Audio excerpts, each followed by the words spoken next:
Pastor Daniel and our class. This is the Thursday assignment, April the 2nd or 3rd, I forget which day it is. Anyway, it's the continuing on our discussion on communion. And we were asked to read through the part two of the particular reading. And so we were supposed to make some notes and pick 3 points that were the most important to us. And I apologize, I have to read close so I can see this. And again, I'm posting the video because I can't type right now due to some hand problems. Okay, one of the first points I was going to make was it mentioned the fact that there's been many divisions because of communion through denominational churches and stuff like that. And I can totally relate because I'm part of one of those. Not in my church now, I mean, but in my past. My church that I grew up in, and rightfully so, they were very particular about communion. And but I even remember, back in the day, there's controversy about whether communion should be grape juice or wine and such like that. And I remember, this is no joke, we moved to Austin. I grew up in the Dallas-Fort Worth area in a town called Grapevine. And this is no bad thought about my dad. I get what he was saying. He took it very seriously. And his first question to the pastor before we joined the church, he had a little discussion with him and wanted to find out things about the church, their theology, doctrine, and stuff. And his first question was, do you use wine or grape juice for communion? And we would not have joined the church if they used wine. And I've been on churches that use both. My preference is grape juice, and I think it's just simply because there are people that are sensitive to wine from a addiction standpoint, and so I think it's important for us to respect that and be careful about it. And so I don't think that Jesus was trying to be specific about that. I think there might be some, that was their common drink at the time. And so, but anyway, as it split denominations, and obviously I haven't even talked about the substantiation thing that I talked about in my previous one, of which Pastor Daniel, I'm very thankful for a comment you made yesterday, because I definitely am not one that believes that substantiation is part of that. I'm glad today's reading, and I was pretty sure of this anyway for my church. I think I've had a brief conversation with somebody about it, that the United Methodist Church did not hold this substantiation was part of it. But anyway, my first point being that there's been many splits and groups go their separate ways because of views on communion. The second point is my personal view of this by reading it is that communion is just a closer experience to God. And I'll explain this in a few minutes, and we had to come back and bring out a few things, bring two of the points out. And I'll go further this in just a minute for time.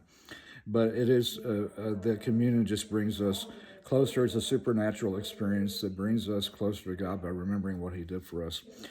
Third was being someone that's of the disability community. Obviously, my church and any church I've been a part of has always made a point to let folks know that if they're wheelchair bound, older folks that can't get up real easy, folks that can't kneel, for example. I've never been in a church where we necessarily kneel for communion, but that we make sure and offer them, come to them, do whatever we can to make sure that they get that. But having studied disability ministry and being part of that right now, about halfway through it, there's been folks in the past that if they were sick, ill in any way, they were not allowed to have communion. If anything, it's a more reason for them to be. Part of that is historically, if you were sick, sometimes that was thought of you as sin. You had sin in your life. And so it's kind of ironic as part of the examination that we have, not only the Bible is practiced when I've done communion, but that the Methodist Church does, is that other point that we talked about, is talked about in this, and that we have a time of reflection, and that we ask forgiveness for anything that we might have done wrong in our life. And but disability and communion is a big thing, because in the past you couldn't take communion if you showed signs of illness, sickness, for that reason. So we were told that we needed to bring up a few of the 3 points or so from the reading. And I picked these right now, specifically disability. That's an important point for me. And that it's just so important that we recognize that people that are disabled have needs. Obviously, I take part in taking communion to people in nursing homes and such where they cannot get communion. We make a point. We have our elements consecrated, and our pastor allows those of us of our disability community that have been properly trained to do communion to take that to people in nursing homes and such and offer that to them if they're allowed. One thing is important to mention about communion, I might say this, as one who takes it to people that are in nursing homes, is we have to check with their relevant nursing staff and make sure there's nothing that can, I say nursing homes, also hospitals, that they can take communion as far as health-wise. You don't want to take a wafer to somebody that has just had a stroke, in the stage of a stroke because they can't swallow correctly. And so there's some parts of the elements that we do have to be careful about. If someone has immediate sugar problems, we have to be careful of that. So part of our training is we have to check with, for folks that are in illness as such, we have to at least ask a question of them.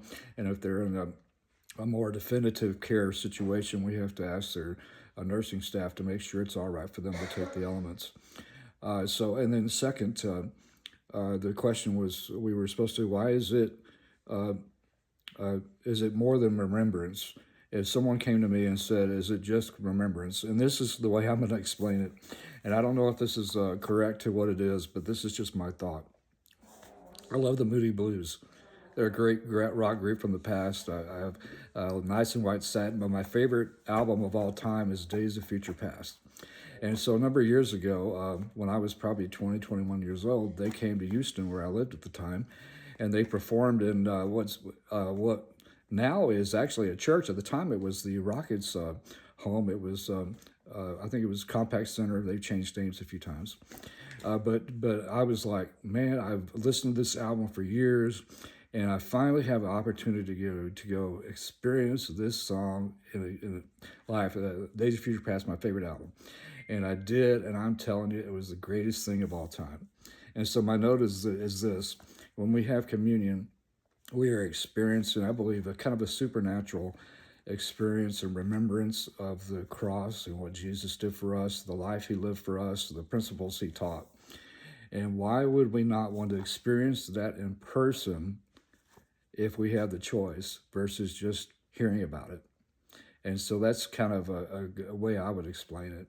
And I hope that kind of makes sense to everybody out there. So because I think it's a supernatural experience we have with the Lord versus just a remembrance. And that's great too. I mean, we need to remember what he went through, but that's how I would explain it. So thank you all very much. And thank you, Pastor Daniel, for allowing me to do this video. Thank you. Bye-bye.